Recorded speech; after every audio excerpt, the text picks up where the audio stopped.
So the first time that Nick and I met, I was on Craigslist looking for my next job or gig or anything like that, and I saw a posting that said leasing agent wanted.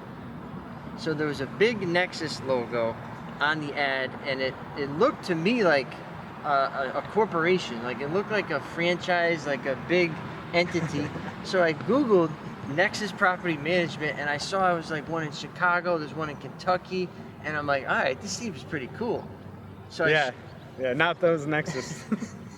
different Nexuses. So I show up to the office for an interview, and you're there in the back. Yep.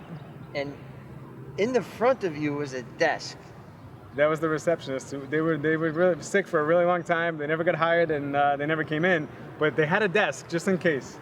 There was a desk, but the thing about the desk is there was a computer monitor with a wire going down, but no tower. There was no computer. It was just a dummy desk, like something you would see at IKEA. Yeah, we were on a low budget starting out, and so, you know, I got a small office. I think the rent was like $300 a month, included everything, and got a desk, computer, one computer. I had 2 monitors though. True, halfway there.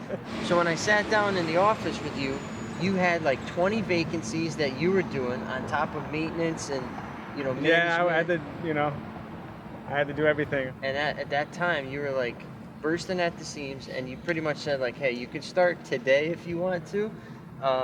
Here's 20 vacancies. I remember going like this with 20 sets of keys. Yep. And there was this big board on the wall that said like, this one in East Greenwich, this one in Warwick, all these vacancies that we had. And I was like, dude, I don't even know, like, where do I start? Yeah. So I had to get my real estate license in like 2 weeks. I did like a hyper course, and I failed the test the first time. Yep. Yeah, and I told you to pick the right answers on the next one. I didn't pick the right answers. So it ended up working out though. Like a couple weeks after that, got the license, got all the things, you know, occupied.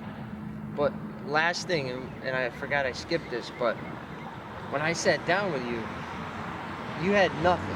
And you were like, oh, I'm going to be a franchise. Now it's like, this dude is that was the plan. Full of it, and I love it. Where can I sign? And then from there, it was like, you know, that was it. The rest was history. Yeah. So now, you know, if you want our Baltimore franchise, we'll give you a computer and a monitor, and a tower. Yeah, we'll even connect the monitor to something.